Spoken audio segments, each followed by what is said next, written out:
1 मई से 15 मई तक का समय मिथुन राशि के जातकों के लिए वो समय है जिस समय को आपको हाथों से नहीं जाने देना चाहिए। जय माता दी दोस्तों, आप सभी का स्वागत है हमारे YouTube चैनल अमृता एस्ट्रो में। और आज की इस वीडियो में मैं बात कर रही हूं मई के माह के पहले 15 दिनों के बारे में। ये जो मई माह के पहले 15 दिन होंगे, ये ऐसा टाइम पीरियड होगा जब गुरु और सूर्य जैसा ग्रह जहां बैठा है उसके रिजल्ट फुलफिल करके आगे अपनी एक नई जर्नी स्टार्ट करने वाले हैं। इसलिए ये जो समय है ये बहुत महत्वपूर्ण भी हो जाता है मिथुन राशि के जातकों के लिए, क्योंकि कहीं ना कहीं सूर्य का उच्च का होना आपके जीवन में बड़े बदलाव लेकर आएगा और अभी तक नहीं मिला है तो इन 15 दिनों में आपको देखने को मिलेगा। और वो क्या होगा इसके बारे में हम विस्तार से बात कर लेते हैं। तो आगे बढ़ने से पहले छोटा सा निवेदन है, चैनल पर आप पहली बार आए हैं, अभी तक चैनल को सब्सक्राइब नहीं किया है तो सबसे पहले तो चैनल को सब्सक्राइब कर लें। कुंडली दिखाना चाहते हैं तो स्क्रीन पर नंबर या डिस्क्रिप्शन में नंबर मिल जाएगा, वहां व्हाट्सएप पर आप हमसे कांटेक्ट कर सकते हैं। मैसेज के थ्रू करें तो ज्यादा अच्छा है। तो देखिए, मिथुन राशि की मैं बात कर रही हूं और ये राशिफल चंद्र राशि पर आधारित है, ना कि लग्न पर आधारित है।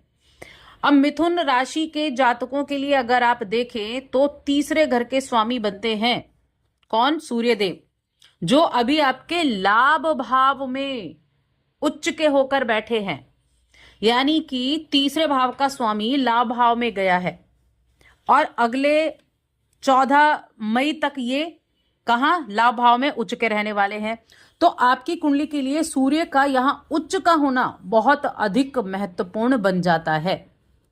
साथ में यहां क्या होगा? सूर्य के प्रभाव अगर अभी तक आपको नहीं मिले हैं तो देखिए, सूर्य एक महीने एक राशि में रहता है तो उसको अपने रिजल्ट उसी महीने में देने होते हैं, उसके बाद वो अगली राशि में प्रवेश कर जाता है। अब यहां एक चीज और बन रही है, वो क्या है कि मंगल जो है, मंगल आपके द्वितीय भाव में नीच के होकर बैठे हुए हैं। साथ में गुरु जो हैं वो आपके 12वें घर में बैठे हुए हैं। तो गुरु का राशि परिवर्तन भी 14 मई को होने वाला है और वो आपके राशि में प्रवेश करने वाले हैं। अभी आपके 12वें घर में बैठे हुए हैं, उनका रिजल्ट भी वहां, और साथ में सूर्य। अब सूर्य की सबसे पहले मैं बात करूंगी, सूर्य क्या कुछ करने वाले हैं। तो देखिए, एक तो आपके काम में बदलाव होगा, ये तो तय है। तीसरा भाव किस चीज का है? तीसरा भाव आपके एफर्ट को दिखाता है, कम्युनिकेशन को दिखाता है, आपके पराक्रम को दिखाता है, छोटे भाई बहनों को दिखाता है। तो ये तीसरा भाव है, आपके जो एफर्ट है, और इसका स्वामी गया है लाभ भाव में। यानी कि आपको आपके एफर्ट के द्वारा लाभ की प्राप्ति होगी, आपको आपके भाई बंधुओं के द्वारा लाभ की प्राप्ति होगी, आपको आपके कम्युनिकेशन के द्वारा लाभ की प्राप्ति होगी। तो मैं ये कह सकती हूं, ये महीना धन के मामले में, नौकरी के मामले में आपके लिए अच्छे रिजल्ट आपको देने वाला साबित होगा। आपको इस समय अवधि में अपने काम पर सम्मान और प्रशंसा दोनों मिलने वाले हैं। लेकिन क्या होगा? चिंता फिर भी आप मन में करते रहेंगे कमाने की, कि ये नहीं ये चाहिए था, ये नहीं ये चाहिए था। ये चीजें जरूर चलने वाली हैं, लेकिन ये बात पक्की है कि जब सूर्य जैसा ग्रह, कि सूर्य सभी नवग्रहों का राजा कहा गया है, ऐसे ही राजा नहीं कहा गया, उसमें इतनी पावर है। जब सूर्य मजबूत होता है ना, सूर्य उच्च का होता है, सूर्य बली होता है, तो व्यक्ति राजनीति में झंडे गाड़ता है, व्यक्ति सरकारी जॉब प्राप्त करता है, अच्छे एक पद पर पहुंचता है, शासन प्रशासन एक फेम बहुत पाता है। तो सूर्य उस प्रकार के आपको रिजल्ट देता है। और अब तो आपके तीसरे का स्वामी है, 11वें में लाभ भाव में गया है। तो आपका जो भी वर्क फील्ड है वहां आपको प्रमोशन मिल सकता है, पुरस्कार मिल सकता है, आपको सम्मान की प्राप्ति हो सकती है। यहां तक कि समाज को भी सूर्य दिखाते हैं। और देखिए, 11वां भाव क्या, हमारे समाज का भी है, हमारे नेबर्स का भी है, हमारे मित्रों का भी है। तो ये समाज से भी आपको सम्मान की प्राप्ति कराएंगे, हमारे बड़े भाई बहनों का, भाई बंधुओं का भी है। तो ये आपको क्या करेंगे? सम्मान की प्राप्ति कराएंगे। नई संपत्ति खरीदार करने की संभावनाएं भी इस समय अवधि में बनती हैं। कोई यात्रा का योग भी आपके लिए इस समय अवधि में बनता है इस सूर्य के गोचर के द्वारा, क्योंकि ये एक उत्तम स्थिति है सूर्य के लिए, आपकी राशि के लिए, कॉन्फिडेंस लेवल को हाई करने के लिए।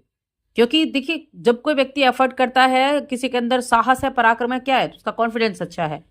तो कॉन्फिडेंस आपका अच्छा रहेगा। आप अपने जिस भी आपके जो भी कार्य हैं, जिस कार्य में आप जुड़े हुए हैं, वहां अच्छे प्रदर्शन आप कर पाएंगे।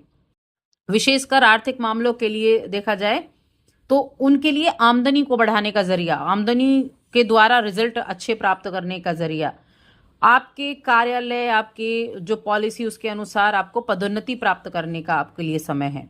तो पदोन्नति की तो बहुत अच्छी संभावनाएं बनती हुई दिखाई दे रही हैं। और ये समय आपको अपने पिता के द्वारा सुख की प्राप्ति कराएगा या फिर पिता के तुल्य व्यक्ति के द्वारा आपको मदद प्राप्त होगी। बहुत लाभदायक रहेगा वो व्यक्ति आपके लिए, या तो पिता हो गए या फिर पिता तुल्य व्यक्ति हो गए, तो वो आपके लिए बड़े लाभदायक रहने वाले हैं। और जहां तक बात है हेल्थ की, तो आपकी हेल्थ भी अच्छी रहेगी। साथ ही इस समय अवधि में आप देखेंगे आपको कोई ना कोई खुशी की खबर सुनने को जरूर मिलेगी। अगर अभी तक मिल चुकी है तो ठीक है, अगर अभी तक नहीं मिली है तो अब 14 मई तक आपको जरूर कोई ना कोई गुड न्यूज सुनने को जरूर मिलने वाली है। अब क्या सब कुछ पॉजिटिव है, सब कुछ अच्छा है? नहीं, थोड़ा ध्यान क्या रखना है, बच्चों के साथ संघर्ष हो सकता है। 11वें भाव में बैठे हैं सूर्य और सामने सीधे भाव को देख रहे हैं। सीधी कहां दृष्टि है? पंचम पर। पंचम क्या है? आपकी संतान का भाव है पंचम भाव। तो बच्चों के साथ थोड़ा संघर्ष हो सकता है। हो सकता है आप उनको कुछ समझा रहे हो और उनको समझ ना आए, इस बीच में कहीं ना कहीं आर्ग्यूमेंट हो जाए, या फिर कुछ समझाने की कोशिश नाकामयाबी में बदल जाए। तो इस तरह के बच्चों के साथ थोड़ा संघर्ष जरूर आपके लिए रह सकता है। तो ये नेगेटिव चीज आपके लिए होने वाली है, वरना चीजें अच्छी हैं। और एक और चीज है कि द्वितीय भाव, पंचम भाव जो है वो प्रेम का भाव भी है, तो वहां पर भी सूर्य की दृष्टि जा रही है। लेकिन फिर भी जब दूसरे भाव पर सूर्य की दृष्टि जा रही है तो कहीं ना कहीं वहां उसके स्वामी जो हैं वो उच्च के भी चल रहे हैं, तो शुक्रदेव, तो वो चीजों को बैलेंस करने का काम करने वाले हैं। लेकिन हाँ, बच्चों के साथ थोड़ा सा आपको एफर्ट करने पड़ेंगे, बच्चों के साथ थोड़ा आराम से आपको बात करनी पड़ेगी, ये चीज आपको ध्यान रखनी है। देखिए, अगर आपका ट्रेवल से जुड़ा हुआ बिजनेस है, फाइनेंस से जुड़ा हुआ बिजनेस है, कम्युनिकेशन से जुड़ा बिजनेस है, तो आपके लिए मैं कहूंगी बहुत अच्छा रहेगा। दूसरे भाव में मंगल बैठे हैं, नीच के बैठे हुए हैं। 12वें भाव में गुरु बृहस्पति बैठे हैं, तो गुरु का भी गोचर होने वाला है। तो खर्चे कुछ ऐसे हो सकते हैं, मांगलिक चीजों के लिए खर्चा हो गया या किसी धर्म की चीजों पर खर्चा हो गया, तो ऐसी चीजें भी रहेंगी। साथ में 12वें भाव में बैठकर चौथे भाव को देख रहे हैं, तो प्रॉपर्टी से रिलेटेड काम भी आपकी इस समय अवधि में हो सकते हैं। तो ये चीजें यहाँ आपको 15 मई तक देखने को मिलेंगी। 15 मई से आपके लिए गुरु का गोचर बदल जाएगा, गुरु राशि में आ जाएंगे आपकी में, और जो सूर्य देव हैं उनका राशि परिवर्तन हो जाएगा, वो आपके 12वें घर में प्रवेश कर जाएंगे। तो ये दोनों ही चीजें एकदम से बदल जाएंगी। लेकिन अभी सूर्य की उपस्थिति बहुत अच्छी है। उपाय मैं बताती हूँ जिससे आपको अच्छे रिजल्ट प्राप्त हो सके, शीघ्र रिजल्ट प्राप्त हो सके। कोई भी आपको बेघर व्यक्ति दिखता है, गरीब व्यक्ति दिखता है, तो उसको कुछ ना कुछ दान जरूर करें। पहला चीज तो ये हो गई। दूसरा, आप अवॉइड करें किस चीज को? अल्कोहल वगैरह को, नॉनवेज वगैरह को, इनको आपको अवॉइड करना होगा। इनसे जितना दूरी बनाकर रखेंगे उतना ज्यादा अच्छा रहेगा। तो बस आज की इस वीडियो में इतना ही। वीडियो कैसी लगी कमेंट करके बताएं। चैनल पर पहली बार आए तो सब्सक्राइब करें।